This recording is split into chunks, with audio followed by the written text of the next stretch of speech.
Hey everyone, and welcome. Today, we're going to be exploring Shirley Telson's incredibly moving poem, A Photograph. Now, this isn't just about a picture. Think of it more as a quiet, thoughtful meditation on the relationship between time, memory, and ultimately, loss. So, here's a quick look at how we'll break this down. We're going to start with the photograph itself, the physical object. Then we'll get into the poem's central idea, journey through its three different phases of time, and finally, unpack the themes and literary devices that make that ending so powerful. All right, let's dive right in. The entire emotional landscape of this poem is built from one single thing: a simple, old photograph.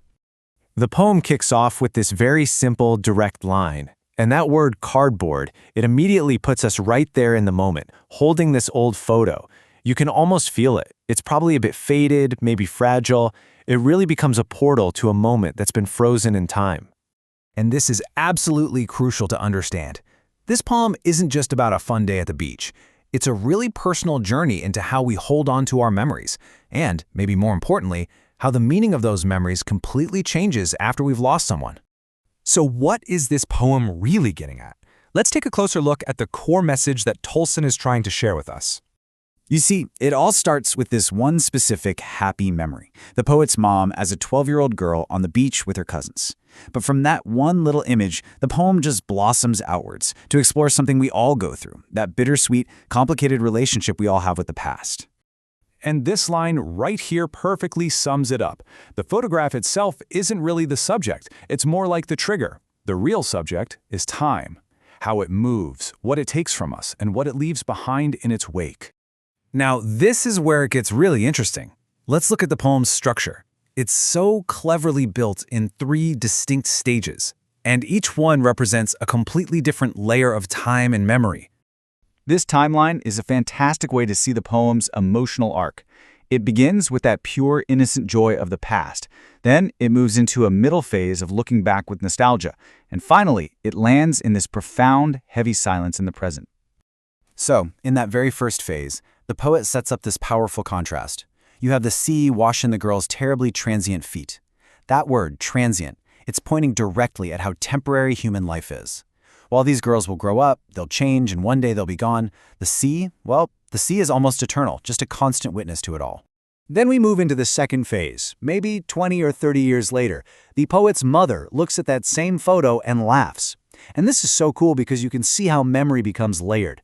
For the mother, the photo is a memory of her own childhood, but for the poet watching her, the memory is her mother's laughter.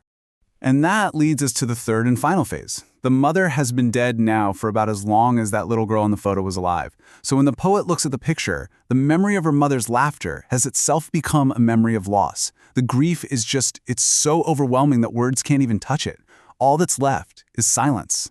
So what does this whole progression really tell us? Well, I think it suggests that as time goes on, our memories don't just fade away. Their emotional weight actually shifts, sometimes dramatically. A memory that was once full of joy can become a painful reminder of what's gone, until finally, that feeling is just too deep for any words at all. Okay, now that we've walked through the poem's journey, let's dig a little deeper into the major themes that are really driving this whole emotional story. These are really the core ideas of the poem. And as you can probably tell, they're all deeply connected. You have the permanence of nature, right, which is represented by the sea, and that just makes the fleeting passage of time and the finality of loss and silence feel even more significant. I want to circle back to this word for a second, transient. This might just be the most important word in that whole first stanza. The poet doesn't just say transient, she says terribly transient. That adverb, terribly, is there to really emphasize just how shockingly short and fragile our lives are when you compare them to the vastness of time, which of course is symbolized by the sea. All right, for anyone studying this for an exam, understanding how the poet creates such deep meaning is absolutely key. So let's break down some of the poetic devices that Shirley Tolson uses so effectively. This table really highlights the poet's deliberate word choices. I mean, just listen to the alliteration. Stood still to smile. It sounds soft, it sounds gentle, almost nostalgic. But then you get the repeated S sound in silent silences, and it's sharp, almost like a hiss. It really communicates the harshness of that final absence. And what I find fascinating is the oxymoron, labored ease. It perfectly captures that complex feeling of grief. It's a difficult, painful process of just learning to accept. And it's not just about single words either. The whole poem is built on these bigger ideas. We've talked a lot about that central contrast between the permanent sea and temporary human life.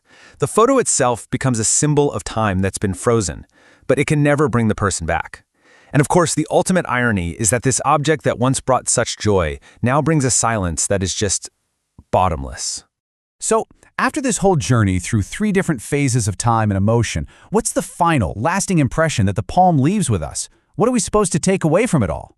For me, this is the ultimate takeaway. It's such a powerful summary of the poem's entire journey. You have a vibrant, lived moment that first gets reduced to a memory, captured in a photograph. And then, with the passage of time and loss, that memory becomes so profound that the only response left is silence. And that's really the final reflective thought it offers us. It's a sad poem, for sure, but I don't think it's hopeless. It gently reminds us to value the moments we're living right now, because one day, these moments will become the photographs and the memories of the future. If you found this explanation helpful, please don't forget to like, share, and subscribe to my YouTube channel at the ACE Archive for more Class 11 English content. I'll see you in the next lesson.